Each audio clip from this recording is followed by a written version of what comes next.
हरे कृष्ण साथीहरूलाई आउनुहोस् है त मेरो सानो मिनी ब्लगमा हजुरहरूलाई स्वागत छ। अनि साथीहरू सुन्नु न के मेरो त यो फेरि उठ्ने बित्तिकै मुख पनि नधुइकन आगो फुकेर दाल बसाएन भने त छोराछोरीलाई स्कुल जानु पनि भ्याउँदैन। उठ्ने बित्तिकै घर पनि नबढारी केही नगरिकन मैले चाहिँ आगो फुकेर दाल बसाउनु पर्छ। त्यसैले अनि पानी सानी भरेर अनि तताएर हामी चाहिँ तातो पानीबाटै बिहानको सुरुवात गर्छौँ। अनि नानीहरूलाई आज आलु भुजिया बनाइदिने निर्णय गरेँ साथीहरू। अनि आलु भुजिया काटकुट पारेर अनि पानी पनि खाएँ। अनि त्यसपछि भुजिया पकाउनुतिर लागेँ साथीहरू। अब बिहान उठ्ने बित्तिकैदेखि गर्नुपर्छ कि नत्र भन्दा फेरि भ्याउँदैन। यो स्कुल जाने बच्चा भएपछि कति गाह्रो हुन्छ है। अनि फेरि म चाहिँ लागेँ है साथीहरू भुजिया पकाउँदै गर्दै त्यता बारीतिर पनि साग टिप्न लागेँ साथीहरू।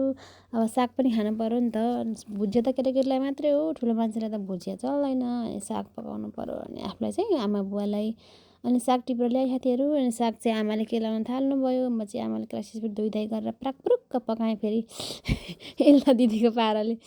प्राकप्रुक साथीहरू भन्नु त कति मजाले कस्तो मनपर्छ क्या मलाई। अनि त्यसै गरी प्राकप्रुक गरेर सबै थोक पकाएँ, साग पकाएँ।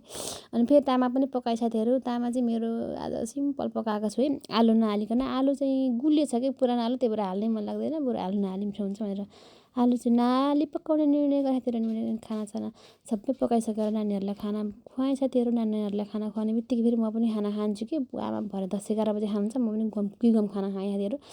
लाज नमानिकन गम खाएँ साथीहरू। ल हेर्नु मैले खाएको हो कस्तो मिठो गरी खाएँ है। त्यसपछि फेरि आफूले खाना खाइसकेपछि नानीहरूलाई स्कुल जान तयारी गर्नु पऱ्यो साथीहरू। उनीहरूलाई कोरीबाटी गर्नु पऱ्यो, लुगा लगाइदिनु पऱ्यो। यति गरेर अनि उनीहरूलाई स्कुल पठाएपछि आनन्द हुन्छ।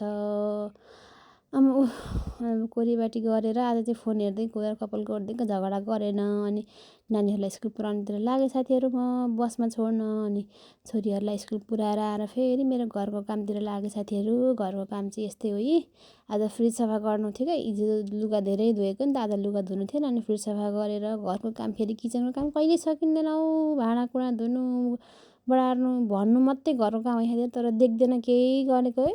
तर काम चाहिँ यहाँ देखाउनु मात्रै सकेको स्पिडमा होइन साथीहरू, गर्न पनि सकेको स्पिडमा गर्नुपर्छ। अनि मात्रै भ्याउँछ। बिहान उठेदेखिको एकछिन भन्न पाउँदैन। अनि म चाहिँ सबै काम भ्याएर ब्रस गर्छु कि साथीहरू। फेरि यो ब्रस गर्ने बित्तिकै खाजा खाएको चाहिँ होइन नि, ब्रस गरेर आधी घन्टा बसेर नुहाइ धुवाइ गरेर अनि भोक लाग्यो साथीहरू। अनि फेरि चटपटे खाजा बनाएर खाएँ साथीहरू। हेर्नु गम खाएँ। अनि त्यसपछि हिजोको धोएको लुगा थियो साथीहरू, त्यो लुगाहरू पट्याउन थालेँ।